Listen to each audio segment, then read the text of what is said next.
cancer comes along and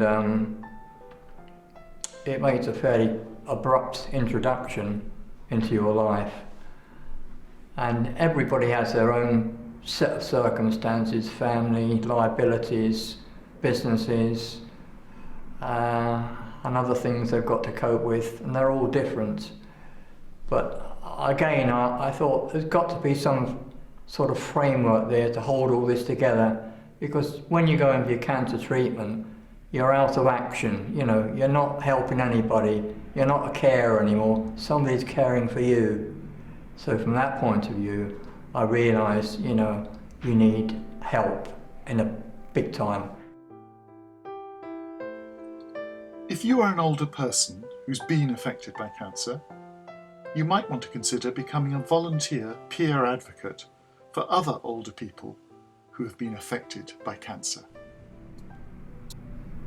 I think in a lot of cases, fear can only really be allayed by someone who's trodden the same path, who's been through the same experience as you, because they know what you're going through.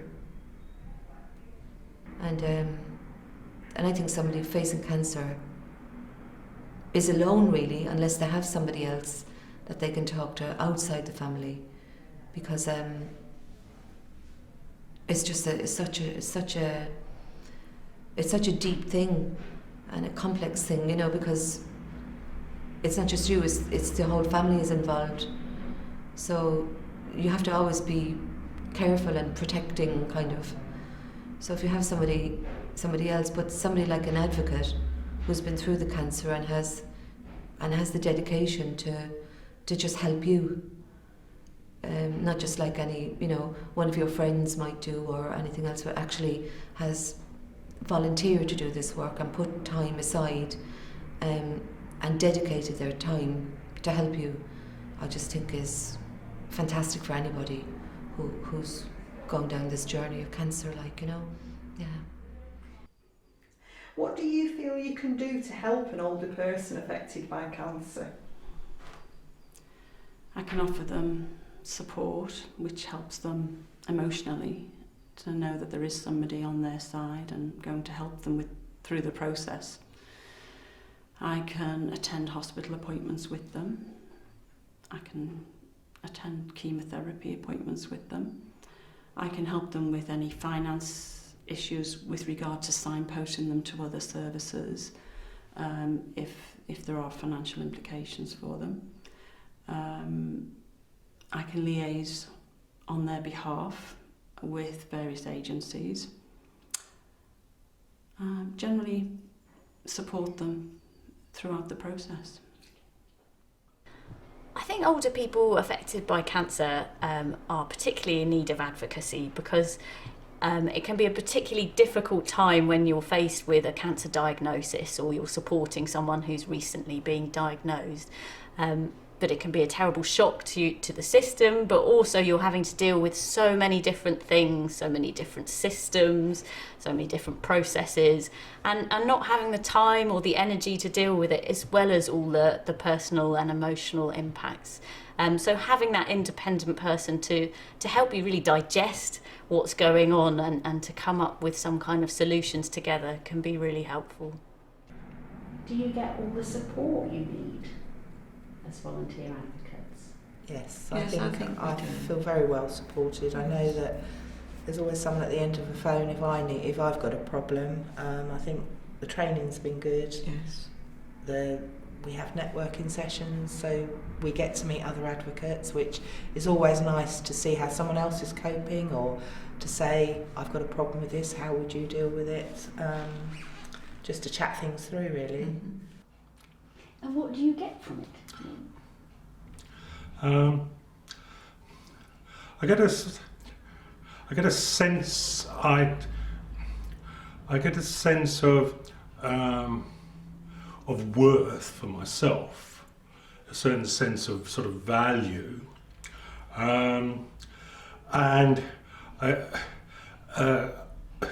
feel like I'm able to sort of empathise with other people, and who are in sort of predicaments that they needn't be in and shouldn't be in.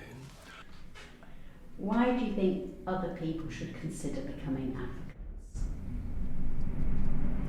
Because I think everybody's got something to offer other people, and I think it is a satisfaction. It's just, It is. it's a good way to spend your time.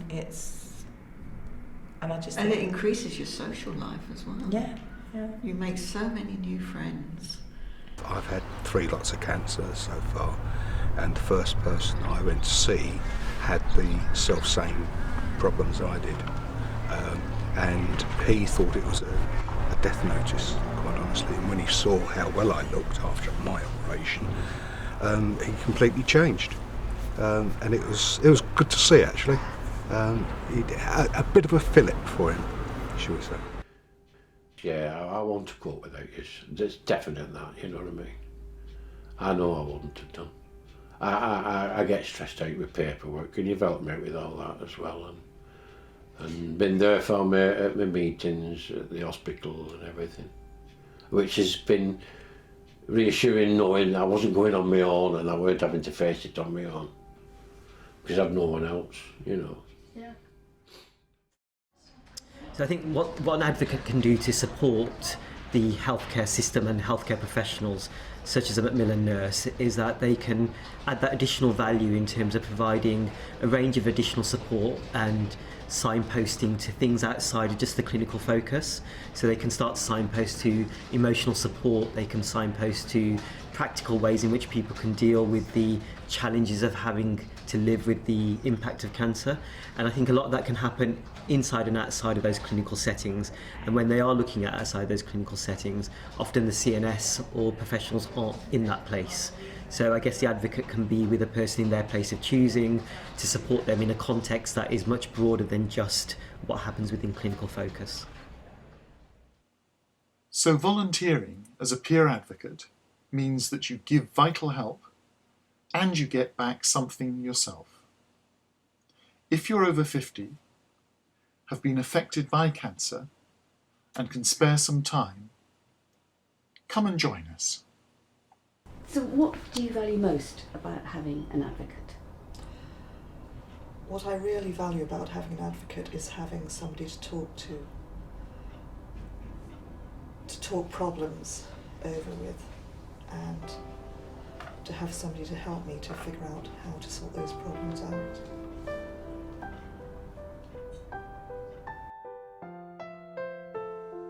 For more information and the contact details of your local advocacy service, please see the About Us page on www.opalcopa.org.uk.